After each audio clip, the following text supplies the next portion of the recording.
Suplemento metapsicológico à teoria dos sonhos. Sigmund Freud. Edição Standard Brasileira das Obras Psicológicas Completas de Sigmund Freud, volume 14º. Suplementos metapsicológico à teoria dos sonhos. Descobriremos em várias conexões até que ponto se beneficiarão nossas indagações. Se certos estados e manifestações que podem ser considerados como protótipos normais das afecções patológicas forem evocados para fins comparativos. Entre estes, podemos incluir tanto estados afetivos, como o pesar e o estar apaixonado, quanto o estado de sono e o fenômeno dos sonhos. Não estamos habituados a pensar muito no fato de que todas as noites os seres humanos põem de lado os invólucros com que envolvem sua pele e qualquer coisa que possam usar como suplemento aos órgãos de seu corpo, na medida em que tenham conseguido compensar as deficiências desses órgãos por substitutos, por exemplo, os óculos, os cabelos e os dentes postiços e assim por diante. Podemos acrescentar que quando vão dormir despem de modo inteiramente análogo suas mentes, pondo de lado a maioria de suas aquisições psíquicas. Assim, sob ambos os aspectos, aproximam-se consideravelmente da situação na qual começaram a vida. Somaticamente, o sono é uma reativação da existência intrauterina, na medida em que atende às condições de repouso, calor e exclusão do estímulo. Na realidade, durante o sono, muitas pessoas retomam a posição fetal. O estado psíquico de uma pessoa adormecida se caracteriza por uma retirada quase completa do mundo circundante e de uma cessação de todo interesse por ele. Na investigação dos estados psiconeuróticos, somos levados a ressaltar em cada um deles o que se conhece por regressões temporais, isto é, a quantidade de recessão de desenvolvimento que lhe é peculiar. Distinguimos duas dessas regressões, uma que afeta o desenvolvimento do ego e outra o da libido. No estado de sono, a última é elevada ao ponto de restauração do narcisismo primitivo, enquanto a primeira remonta à etapa da satisfação alucinatória dos desejos. É, sem dúvida, o estudo dos sonhos que nos ensina o que sabemos das características psíquicas do estado de sono. É verdade que os sonhos só nos revelam aquele que sonham na medida em que ele não está dormindo. Não obstante, estão fadados a revelar ao mesmo tempo características do próprio sono. Viemos a conhecer pela observação algumas peculiaridades dos sonhos que de início não pudemos compreender, mas que agora podemos encaixar no quadro sem dificuldade. Desse modo, sabemos que os sonhos são inteiramente egoístas e que a pessoa que desempenha o principal papel em suas cenas deve sempre ser reconhecida como aquela que sonha. Isso é agora facilmente explicado pelo narcisismo do estado de sono. O narcisismo e o egoísmo, na realidade, coincidem. A palavra narcisismo destina-se apenas a ressaltar o fato de que o egoísmo é também um fenômeno libidinal, ou expressando-o de outra maneira, o narcisismo pode ser descrito como complemento libidinal do egoísmo. A capacidade de diagnóstico dos sonhos, um fenômeno geralmente reconhecido, mas considerado enigmático, se torna igualmente compreensível. Nos sonhos, a doença física incipiente é com frequência detectada, mais cedo e mais claramente do que na vida de vigília, e todas as sensações costumeiras do corpo assumem proporções gigantescas. Essa amplificação é por natureza hipocondríaca, depende da retirada de todas as catexias psíquicas do mundo externo para o ego, tornando possível o reconhecimento precoce das modificações corporais que na vida de vigília permaneceriam inobservadas ainda por algum tempo. Um sonho nos diz que estava acontecendo alguma coisa que tendia a interromper o sono e nos permite compreender de que maneira foi possível desviar essa interrupção. O resultado final é aquele que dorme, sonha e é capaz de continuar dormindo. A exigência interna que lutava por ocupá-lo foi substituída por uma experiência externa, cuja exigência foi eliminada. Um sonho é, portanto, entre outras coisas, uma projeção, uma externalização de um processo interno. Podemos recordar que já encontramos a projeção em outra parte, entre os meios adotados para a defesa. Também o mecanismo de uma fobia histérica culmina no fato de que o indivíduo é capaz de se proteger mediante tentativas de fuga contra um perigo externo que ocupa o lugar de uma reivindicação instintual interna. Adiaremos, contudo, o estudo mais detalhado da projeção até que cheguemos a analisar a desordem narcisista, na qual esse mecanismo desempenha um papel muito marcante. De que forma, porém, pode surgir um caso em que a intenção de dormir se choca com uma interrupção? A interrupção pode provir de uma excitação interna ou de um estímulo externo. Consideremos primeiro o caso mais obscuro e mais interessante da interrupção, que parte de dentro. A observação revela que os sonhos são instigados por resíduos do dia anterior, catexias do pensamento que não foram submetidas à retirada geral das catexias, mas retiveram, apesar disso, certa quantidade de interesse libidinal ou de outra natureza. Assim, o narcisismo do sono, desde o início, teve de abrir uma exceção nesse ponto, e é aqui que começa a formação de sonhos. Na análise, tomamos conhecimento desses resíduos do dia sob a forma de pensamentos oníricos latentes, e por causa disso, e por causa tanto de sua natureza quanto de toda a situação, devemos considerá-los como ideias pré-conscientes, pertencentes ao sistema PCS. Não podemos prosseguir com a explicação da formação dos sonhos até que certas dificuldades tenham sido superadas. O narcisismo do estado de sono implica uma retirada da catexia de todas as ideias de objetos, das parcelas tanto inconscientes quanto pré-conscientes dessas ideias. Então, se certos resíduos do dia retêm sua catexia, hesitamos em supor que durante a noite adquiram energia suficiente para exigir a atenção da consciência. Ficaríamos mais inclinados a supor que a catexia retida é muito mais fraca do que a que possuíam durante o dia. Aqui a análise nos poupa ulteriores especulações, porquanto revela que, se esses resíduos do dia quiserem sua fonte. Aqui a análise nos poupa ulteriores especulações, porquanto revela que, se estes resíduos do dia quiserem figurar como construtores de sonhos, devem receber um esforço que tem sua fonte nos impulsos instintuais inconscientes. Essa hipótese não apresenta dificuldades imediatas, pois temos todos os motivos para supor que, no sono, a censura entre o PCS, pré-consciente, e o ICS, inconsciente, fica grandemente reduzida, o que faz com que a comunicação entre os dois sistemas se torne mais fácil.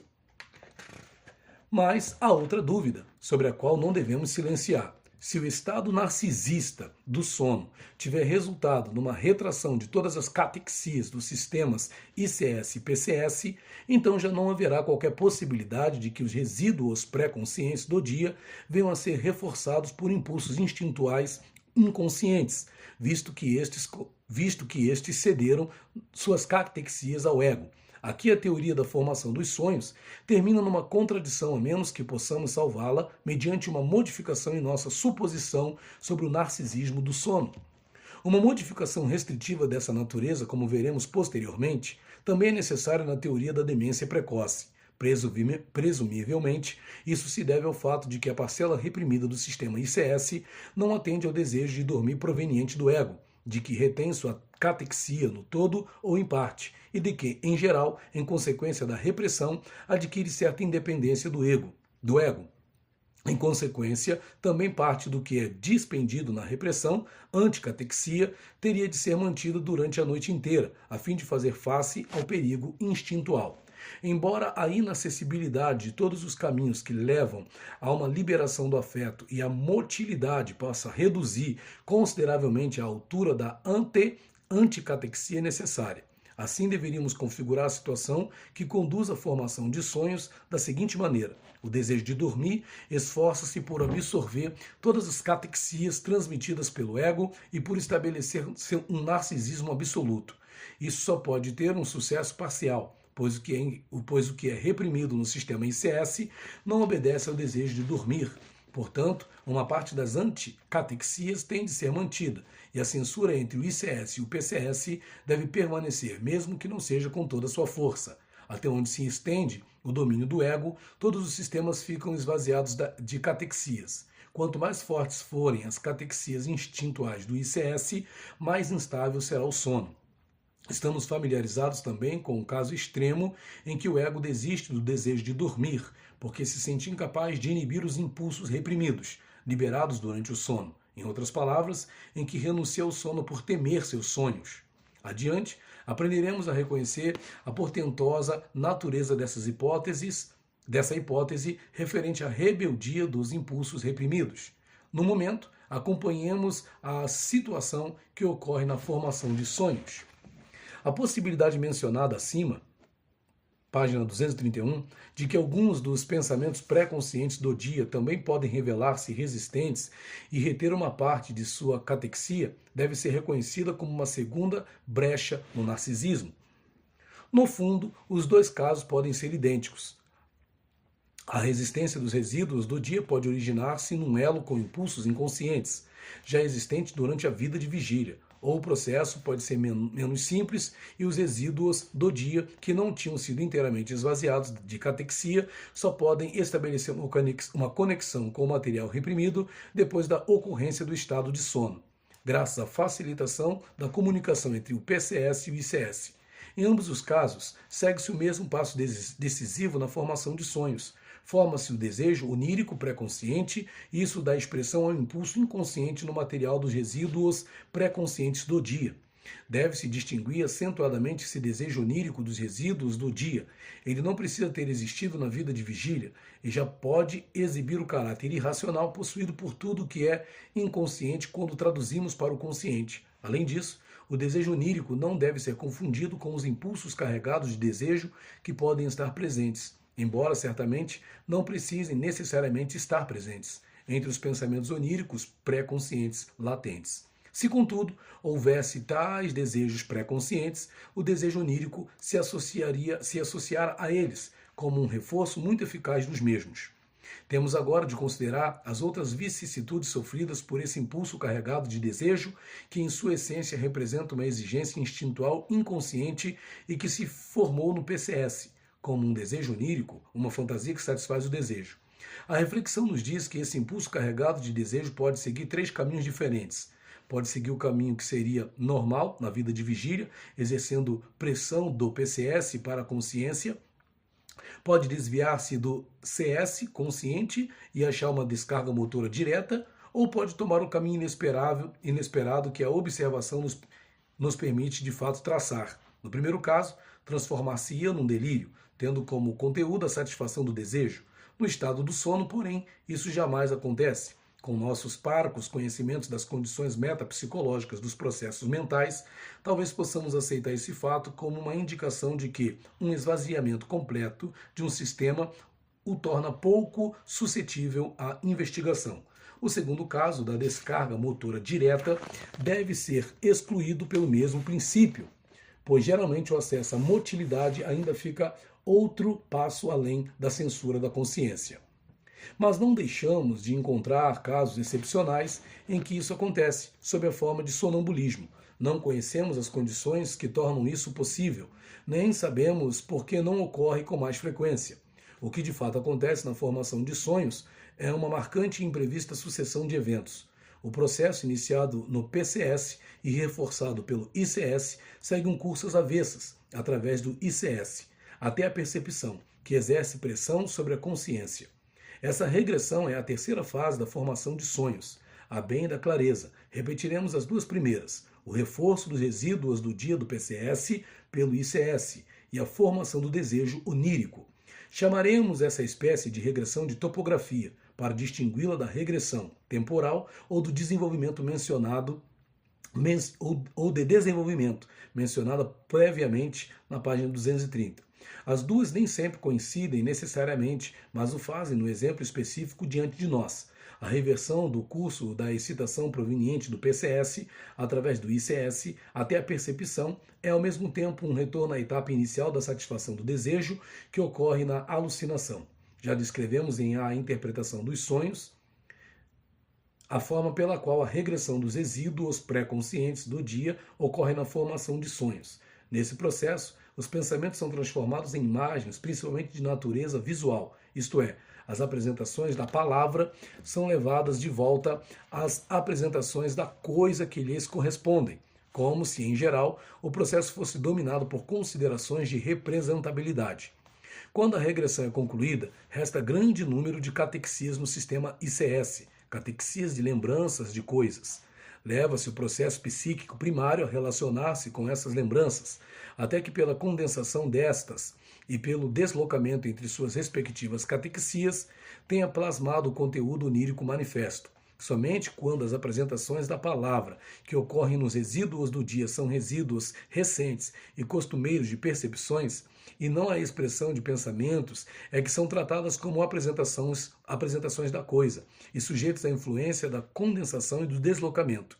Daí a regra formulada em A Interpretação dos Sonhos e desde então confirmada acima de qualquer dúvida de que as palavras e as falas no conteúdo onírico não constituem novas formações, mas seguem o modelo de falas do dia que precedeu o sonho, ou de outras impressões recentes, tal como algo que se leu.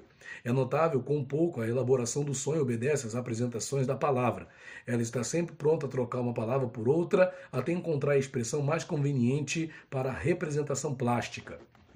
É neste sentido que a diferença essencial entre a elaboração de sonhos e a esquizofrenia se torna clara. Na última, o que se torna objeto de modificação pelo processo primário são as próprias palavras, nas quais o pensamento pré-consciente foi expresso.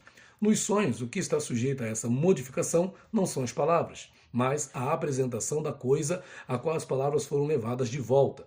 Nos sonhos há uma regressão topográfica, na esquizofrenia não.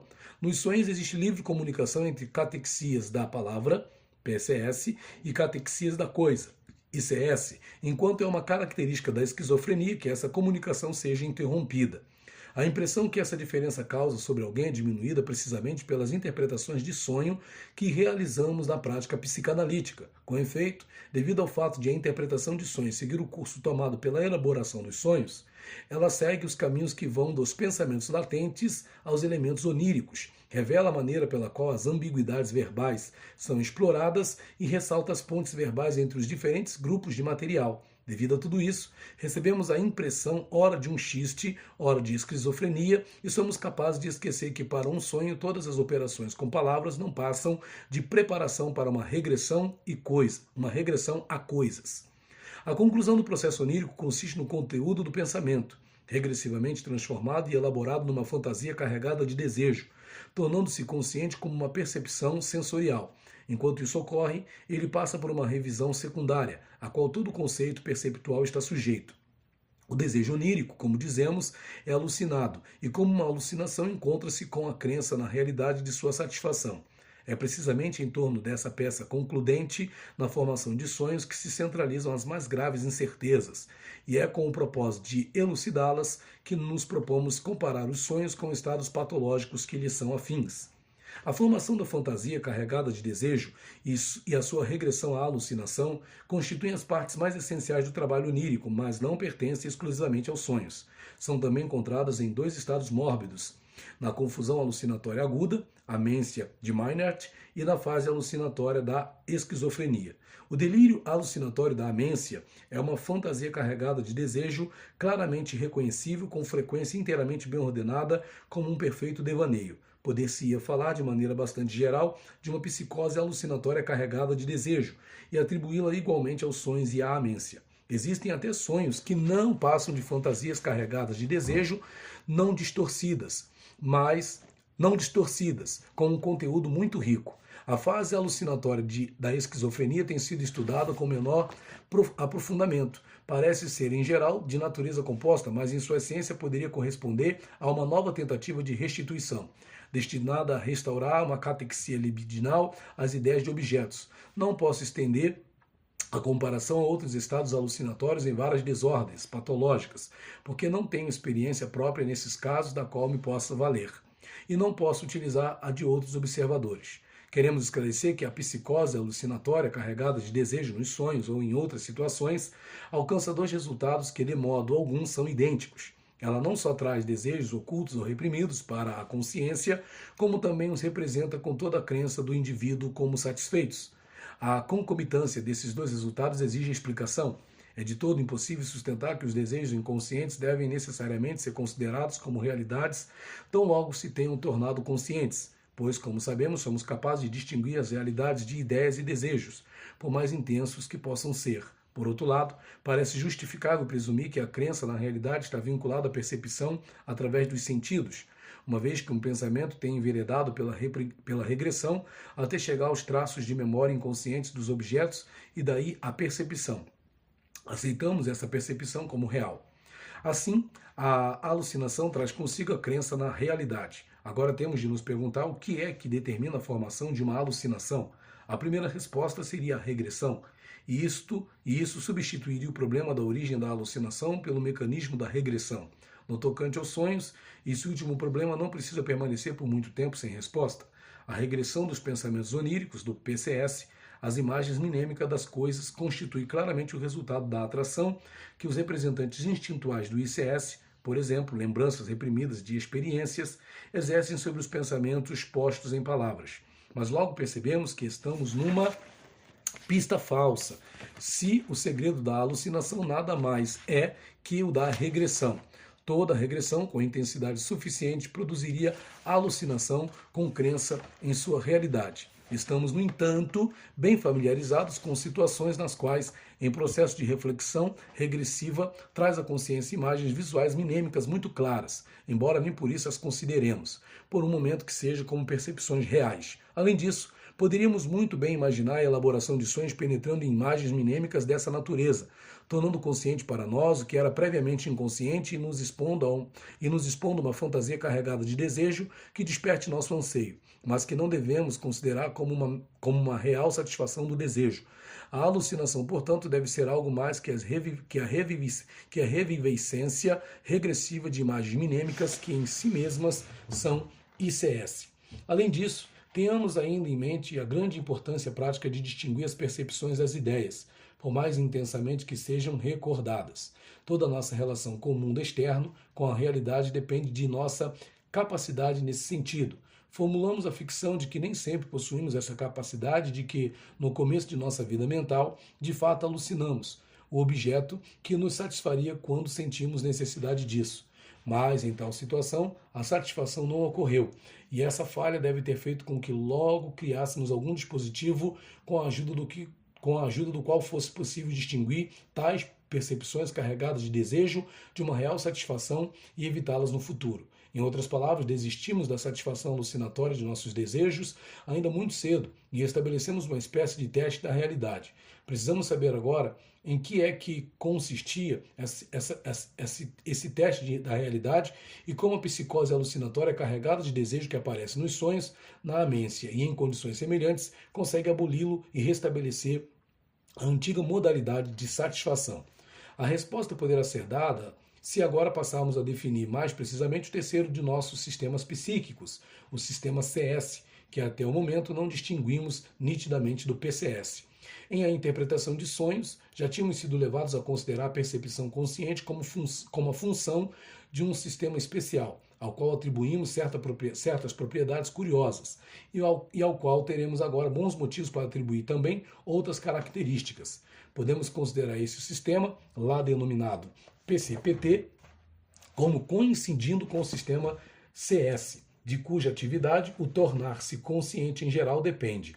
Não obstante, mesmo assim, o fato de uma coisa se tornar consciente ainda não coincide inteiramente com o fato de ela pertencer a um sistema, pois aprendemos que é possível estarmos cônscios de imagens sensoriais minêmicas, as quais de forma alguma podemos permitir uma localização psíquica nos sistemas CS ou PCPT. Devemos, contudo, adiar o exame dessa dificuldade até que possamos focalizar nosso interesse no próprio sistema CS. Por ora, podemos presumir que a alucinação consiste numa catexia no sistema CS, PCPT entre aspas, a qual, contudo, não se origina, como normalmente, do exterior, mas do interior, e que uma condição necessária para a ocorrência da alucinação é que a regressão seja levada longe o suficiente para alcançar esse próprio sistema, sendo assim capaz de passar pelo teste da realidade. Num trecho anterior, atribuímos ao organismo ainda inerme a capacidade de efetuar uma primeira orientação no mundo por meio dessas percepções, distinguindo externo e interno, de acordo com a relação entre essas percepções e a ação muscular do organismo. Uma percepção que desaparece por meio de uma ação é reconhecida como externa, como realidade. Nos casos em que tal ação tem influência, a percepção se origina dentro do próprio corpo do indivíduo, não é real. É valioso para o indivíduo possuir um meio como esse, que lhe permita reconhecer a realidade, que ao mesmo tempo o ajude a lidar com ela, e ele bem gostaria de estar equipado com um poder semelhante contra as reivindicações muitas vezes implacáveis de seus instintos. Eis porque se dá o trabalho de transpor para fora o que se torna problemático dentro dele, isto é, a projetá-lo. Essa função de orientar o indivíduo no mundo pela discriminação entre o que é interno e o que é externo deve agora, após pormenorizada dissecação do aparelho mental, ser exclusivamente atribuída ao sistema CS, entre parênteses, PCPT. O CS deve ter à sua disposição uma inervação motora que determina se pode fazer com que a percepção desapareça ou se ela oferece resistência. O teste da realidade nada mais precisa ser do que esse dispositivo. Não podemos ser mais precisos sobre esse ponto, de uma vez que ainda sabemos muito pouco a respeito da natureza e da modalidade de funcionamento do sistema CS. Situaremos o teste da realidade entre as principais instituições do ego, ao lado das censuras que viemos a reconhecer entre os sistemas psíquicos, e esperaremos que a análise das desordens narcisistas nos ajude a trazer à luz outras instituições semelhantes. Por outro lado, já podemos aprender com a patologia a maneira pela qual o teste da realidade pode ser eliminado ou posto fora de ação. Veremos isso mais claramente na psicose carregada de desejo da amência do que na de sonhos. A amência é a reação a uma perda que a realidade afirma, mas que o ego tem de negar, por achá-la insuportável. Portanto, o ego rompe sua relação com a realidade, retira a catexia do sistema de percepções, CS, ou antes, talvez, retira uma catexia cuja natureza especial pode ser objeto de indagação ulterior. Com esse desvio da realidade, o teste da realidade é posto de lado. As fantasias carregadas de desejo e reprimidas, inteiramente conscientes, são capazes de exercer pressão avançando para dentro do sistema, sendo por ali consideradas como uma realidade melhor. Tal retirada pode ser equiparada aos processos de repressão. A amência apresenta o interessante espetáculo de um rompimento entre o ego e um dos seus órgãos, talvez o que tivesse sido seu servidor mais fiel e estivesse mais intimamente vinculado a ele. O que na amência é realizado por essa repressão, nos sonhos é realizado pela renúncia voluntária. O estado de sono não deseja conhecer coisa alguma do mundo externo, não se interessa pela realidade ou só se interessa na medida em que o abandono do estado de sono, o despertar, se acha em causa. Por conseguinte, retira a catexia do sistema CS, bem como dos outros sistemas, do PCS e do ICS, na medida em que as catexias neles obedecem ao desejo de dormir. Com o sistema CS assim não catexizado, a possibilidade do teste da realidade é abandonada e as excitações que, independentemente do estado de sono, entraram no caminho da regressão, encontrarão esse caminho desimpedido até o sistema CS, onde elas valerão como realidade indiscutida. Quanto à psicose alucinatória da demência precoce, inferiremos de nosso exame que essa psicose não pode estar entre os sintomas iniciais da afecção. Só se torna possível quando o ego do paciente se acha de tal forma desintegrado que o teste da realidade não atrapalha mais a alucinação. No que diz respeito à psicologia dos processos oníricos, chegamos ao resultado segundo o qual todas as características essenciais dos sonhos são determinadas pelo fator condicionante do sono. Aristóteles, há muito tempo, estava inteiramente certo ao afirmar, em seu modesto pronunciamento, que os sonhos constituem a atividade mental daquele que dorme. Podemos ampliar esse conceito e afirmar que os sonhos são um resíduo da atividade mental, tornado possível pelo fato de que o estado narcisista de sono não pôde ser completamente estabelecido. Isso não parece diferir muito daquilo que psicólogos e filósofos sempre afirmaram, mas se baseia em concepções bem diferentes sobre a estrutura e função do aparelho mental. Essas concepções têm uma vantagem sobre as anteriores, a de nos terem permitido compreender também todas as características pormenorizadas dos sonhos. Finalmente, consideremos, mais uma vez, o significativo esclarecimento que a topografia do processo de repressão nos dá sobre o mecanismo das perturbações mentais. Nos sonhos, a retirada da catexia, libido ou interesse afeta igualmente todos os sistemas. Nas neuroses de transferência, a catexia do PCS é retirada. Na esquizofrenia, a catexia do ICS, na amência, a do CS. Finalmente, consideremos, mais uma vez, o significativo esclarecimento que a topografia do processo de repressão nos dá sobre o mecanismo das perturbações mentais. Nos sonhos, a retirada da catexia, libido ou interesse afeta igualmente todos os sistemas. Nas neuroses de transferência, a catexia do PS é retirada. Na esquizofrenia, a catexia do ICS. Na amência, a catexia do CS. Obrigado por ouvir.